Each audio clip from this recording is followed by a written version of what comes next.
I reject the notion that the solution to that is setting up a special department for rural Nova Scotia. But there are as many seats, there are many votes in Shelburne as there are in Bedford. But there's been more than one job created in Bedford in the past 10 years for Nova Scotia Business Inc. Yeah. It's just that you don't need a specific department, because then you start slicing and dicing the problems, which is never a smart thing to do.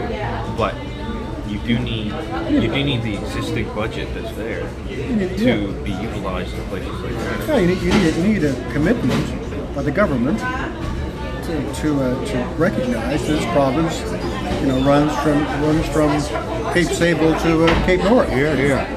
It just doesn't, it's not some small little area in the middle of the province.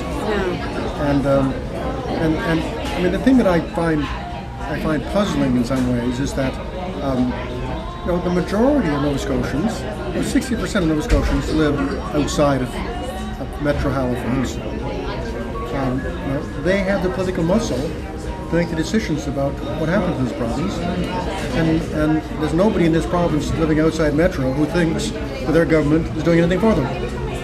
They all think that the government is doing everything for Halifax, and that's where NSBI. I would think that 99% of what they've done has been in Metro Halifax.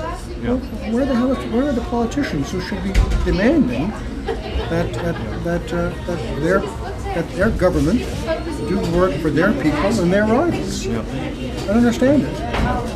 And I think in the past we've lacked some drive from our municipal leaders. I think, of course, most of those guys are working people. A lot of them are there because they need a little extra cash, a little extra income. Let's face it, that's what a lot of them are there for. But it's going to start from somewhere. It's my sense that we've allowed the provincial government to walk away from its responsibilities. Yes, exactly. I agree with you.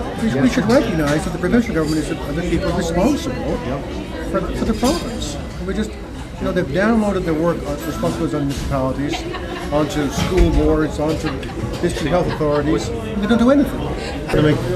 To understand the story of these counties and what makes them tick and what doesn't. There's a very strong lobster fishery. In fact, lobster fishery keeps Shelburne going. Absolutely. Yep. Especially that western end of Shelburne is the home of lobster fishing. There's more millionaires down there for. And my sense is that Lunenburg is still a very strong lobster fishery. I think so. So what about Queens? I don't. We have some, but it's not quite as strong. Port Mattoon way, there's a lot of, there's quite a few coming out of Port Mattoon. But it's not as much. Oh no. The catch is not as good here as it is down in Barrington, Shelburne. Strong woodlands, we have a big sawmill in Greenfield, Harry Freeman's. Yeah, he's big now. He must employ about 350, 300 employees. Yes. Hard to believe, but one of the biggest. It's a place. If you ever get the opportunity to tour through it, they're liberals.